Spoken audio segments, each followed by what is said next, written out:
sa mga katik vloggers, mga subscribers, bago at saka luma, mga supporters, mga dumaan, dumalaw at bumisita sa channel, lahat ng mga viewers, secret viewers at silent viewers, magandang araw. So, dito naman tayo. Uli, ano? Nasa service na naman tayo. Sound system servicing tayo ngayon. At ito yung pinakaunang araw dito ako natulog kagabi dahil nag advanced setup kami simula kahapon ng umaga. At dito ako natutulog sa audio ba namin. At ngayong araw na to ay ito yung pinakaunang araw ng event. Alumni, tapos sa sunod na gabi naman ay Misten, tapos Bisperas at kapistahan ng gabi. Bali siguro makakauwi tayo ay anong pitsa ba ngayon? Ngayon is 29 at I think makakauwi tayo siguro first week of February na. So, andito tayo ngayon. Dito lang ako nakapwesto. Dito lang ako nakahiga. Ayan. So, ito, pasilip ulit sa mga gamit namin dito. Ayan, para sa hindi nakakita nung unang mga video natin, ano. Ayan yung mga gamit natin dito. Ayan. So, yan, fix na yung mga amplifier natin. Hindi na natin ginagalaw dyan. Yan, nandyan dyan na yan lagi. Ayan. So, yung QEC natin, EV, tapos yung mga category 9 natin. Ayan, so bali tatlo yung category 9 natin. Yun yung nagdadala ng ating mga 21 inches. Okay, category 9. Tapos andyan pa sa baba, ayan yung mga EV natin. Ayan, EV yan, EV. Tapos pinakataas category 9 ulit. So yun yung pang ibang mga ano natin, itong mga DBX natin ginagamit, ano. Papakita ko sa inyo yung mga original na DBX natin, ano. Ayan siya. Yung mga DBX natin ay galing po yan US, 120 volts po yan. Yan yung mga DBX natin. Okay, ayan siya. Okay, yung mga drive rack natin, ayan, mga compressor natin. So nandito lahat. Tapos ayan naman yung sa likod natin. Ayan.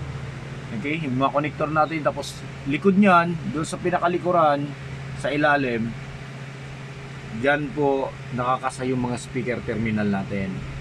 Kaya mula sa speaker, doon na lang natin sinasaksak lahat. Ayan. Okay, yun yung mga breaker natin. Tapos ito yung mga pang maliliit na setup natin, mga mixer na maliliit na setup. Siguro nakikita nyo to, ginagawa natin to mga siguro last 2 years, nagkakaproblema.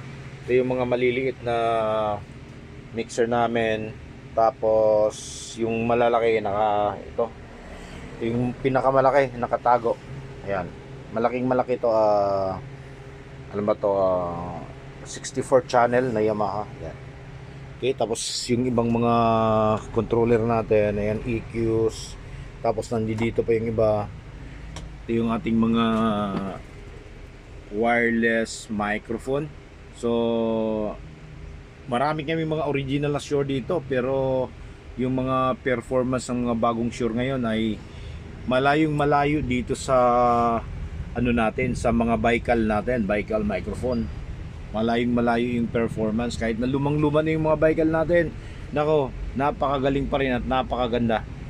Okay, so lighting controller pang portable lang, yung mga katulad nito, yung mga maliliit na event lang. Ayan, yung mga low budget. Okay, pero hindi kami hindi kami kinukuha for low budget.